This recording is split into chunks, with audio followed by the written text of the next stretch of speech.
J'ai eu cette exposition au début du mois d'octobre. C'est un travail que je connais depuis très longtemps. Il était représenté par Jean-François Dumont.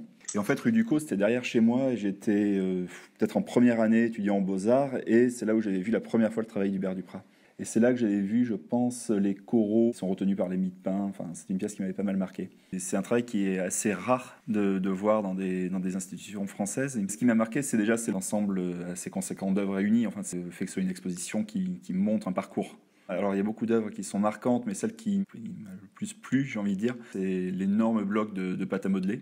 Quand on la voit en photo, on n'a pas vraiment l'idée de l'échelle de la pièce. Et après, bon, voilà, en tant que sculpteur, c'est comme une espèce d'énorme fantasme, cette pièce. C'est-à-dire qu'il y a je sais pas combien de kilos de pâte à modeler, et c'est juste quelque chose qui est impossible à avoir.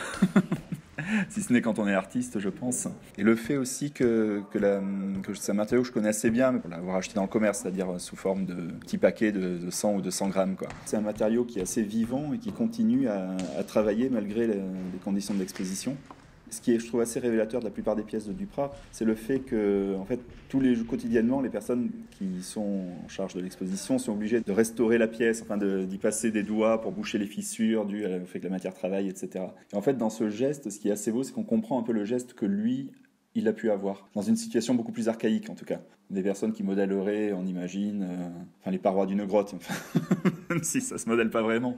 Mais en tout cas, on est face à quelque chose comme ça, je trouve presque une forme d'archéologie. Le geste de l'artiste que l'on devine, ou des personnes qui ont travaillé dessus, fait partie en tout cas de la lecture que moi personnellement je peux avoir de ce travail. Et le fait qu'à chaque fois aussi ce soit des matériaux qui sont assez économiques, en fait, qui seraient accessibles à tout le monde. Enfin, je pense au clou, je pense au tronc, je pense aussi à la pâte à modeler, quoi. Ce qui est agréable, c'est que, en fait, vu que c'est quand même l'exposition qui retrace un parcours, il y a pas mal de pièces que je pensais connaître et que j'avais oubliées. Mais vu que c'est quand même un travail de sculpture, et je pense que c'est assez important de le dire, il y a quand même, c'est entre la photographie et la réalité des pièces, il y a quand même un décalage qui se crée. Mais ce qui m'a beaucoup marqué, c'est que les pièces ont l'air toutes presque sorties de l'atelier, quoi, en fait, c'est ça.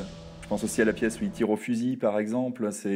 Moi, ce que je trouve très bien, c'est que ça pourrait être juste un geste comme ça de tirer au fusil contre un mur, et puis on range la carabine et on s'en va. Non, là, ce que j'aime bien, c'est que tout est délimité et qu'en fait, ça devient une espèce de wall drawing, mais fait à la carabine, quoi. Et les balles, les impacts de balles remplacent le crayon. Enfin, c'est toujours ça. Moi, c'est plutôt ces décalages, et en fait, dans ces qui m'intéressent chez lui, et c'est dans ces décalages qu'éventuellement on peut y lire de l'humour. Et moi, ce que j'aime bien, c'est qu'il s'inscrit dans une famille d'artistes qui est née via Jean-François Dumont, je pense, et qui après perdure avec Olivier Antoine et Art Concept. Et c'est un travail singulier, surprenant. De par l'engagement qu'il y met, il y a presque une forme de... Quand on le voit de loin, il y a presque un côté surréalisant, quoi. Une autre pièce qui m'avait pas mal marqué, c'est ce bloc d'argile rouge dans laquelle est enfoncé c'est une sorte de silex, en fait. Et ce qui me plaît avec celle-là, c'est déjà le côté anthropomorphique de la pièce, mais moi je le vois un petit peu comme un autoportrait de l'artiste. Mais c'est surtout que c'est un peu deux gestes premiers, c'est-à-dire à la fois la hache et le pain de terre glaise. Je trouve que la rencontre des deux, ça me parle particulièrement, quoi.